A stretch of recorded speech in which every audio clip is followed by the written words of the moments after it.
নমস্কাৰ ল'ব পোনপ্ৰথমে তছলিমা এডুকেশ্যন টিউটৰিয়েল চেনেলৰ সকলোকে স্বাগতম জনাইছোঁ। আমি আজি আলোচনা কৰিম তৃতীয় শ্ৰেণীৰ আমি আৰু আমাৰ পৰিৱেশৰ পাঠ নং 7 পাঠৰ নাম আকাশৰ কথা। আমি আজি এই পাঠটিৰ প্ৰশ্নোত্তৰসমূহ যুগুত কৰি উলিয়াইছোঁ। আহাচোন চাওঁ প্ৰশ্ন উত্তৰখিনি। 1 নম্বৰ উত্তৰ লিখা। দিক প্ৰধানকৈ কেইটা আৰু কি কি? উত্তৰ হ'ব দিক প্ৰধানকৈ 4টা, যেনে পূব, পশ্চিম, উত্তৰ, দক্ষিণ। খ নম্বৰ আকাশত কি কি দেখা পোৱা যায়? উত্তৰ হ'ব আকাশত জোন, বেলি, তৰা আদি দেখা পোৱা যায়। গ নম্বৰ চন্দ্ৰৰ নিজা পোহৰ আছেনে?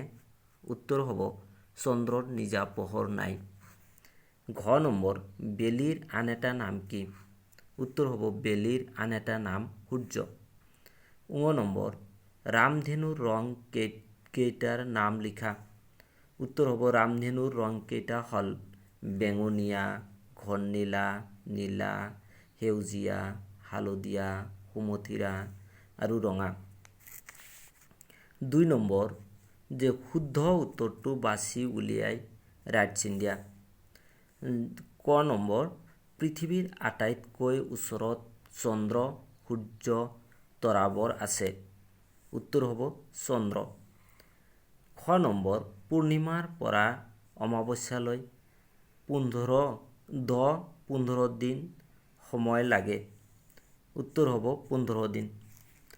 গ নম্বৰ খালী চকুৰে সূৰ্যলৈ চাব লাগে নালাগে? উত্তৰ হ'ব নালাগে।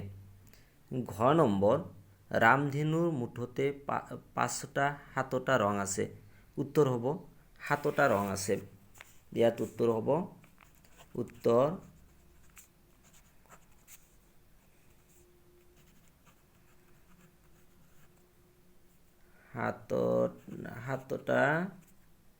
7টা।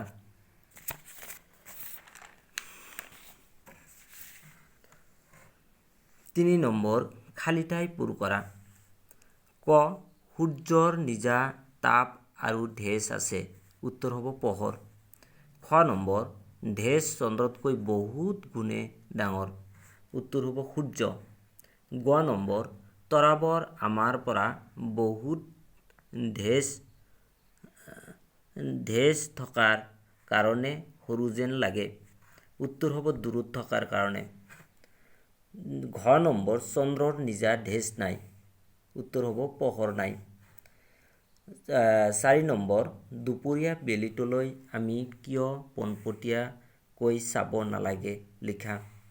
উত্তৰ হ'ব দুপৰীয়া বেলিটোলৈ পোনপটীয়াকৈ চাব নালাগে কিয়নো এই সময়ছোৱাত বেলিৰ পোহৰে চকু ছাট মাৰি ধৰে, যে এটা তীব্ৰ পোহৰে চকুৰ অনিষ্ট কৰে। ধন্যবাদ।